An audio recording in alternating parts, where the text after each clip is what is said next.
Hi everyone, my name is Samantha Andra, and my topic is why are there Buddhist statues in Muslim Pakistan? To understand the answer to this topic, we have to go back to about 250 BC and learn about a leader named Ashoka.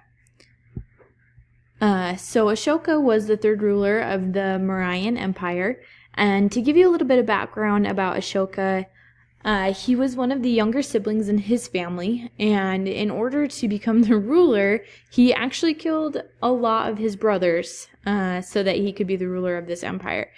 And so that kind of can tell you what set the tone for his rule. He was a very cruel person. He was a very efficient leader, but he just believed that no one should leave prison alive, and he tortured people, and a lot of his armies would just go out and kill people. And so he was a very cruel leader. He ruled from about 268 BC to 232 BC, and he reigned throughout India. So I have a map right here that kind of can tell you where his reign was. So all of this red area is considered to be the Mauryan Empire, and then this map right here is just a map of today. So we can see right here, this is where Pakistan would be. And so that was part of his empire.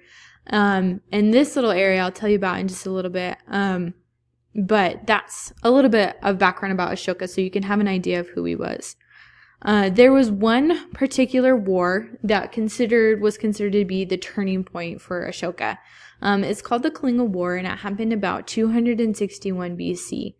In this war, there were about 300,000 casualties, and it is considered to be one of the bloodiest and most brutal wars that we have in just throughout history. One of the worst wars that has been recorded.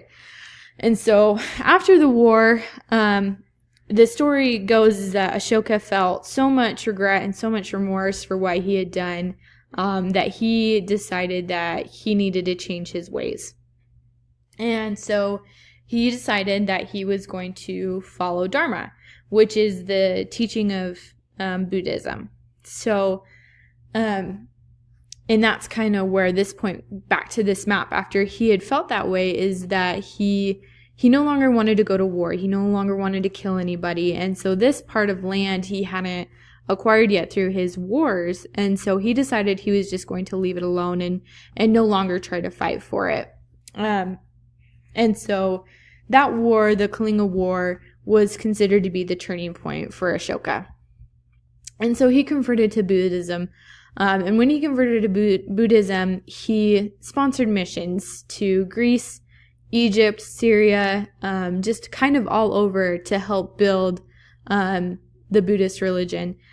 He built places of worship. He built monasteries and stupas, which are a place for Buddhists to use for meditation. And so he built these things for those people and so that there can be Buddhism throughout his empire. He also, instead of sending his armies out to kill people, he would send them out to carve Buddhist teachings into rocks throughout the empire, and then also add in some Buddhist statues. So if we go back to the map that we were talking about earlier, it would make sense as to why in Pakistan there are Buddhist statues, because that would be right here in his empire. So the reason that there are Buddhist statues in Muslim Pakistan is because of a leader named Ashoka, who was an evil leader, and then he changed his ways to follow Dharma, the teaching of Buddhism, and added in those teachings all throughout his empire. And so that's why there are Buddhist statues in Muslim Pakistan.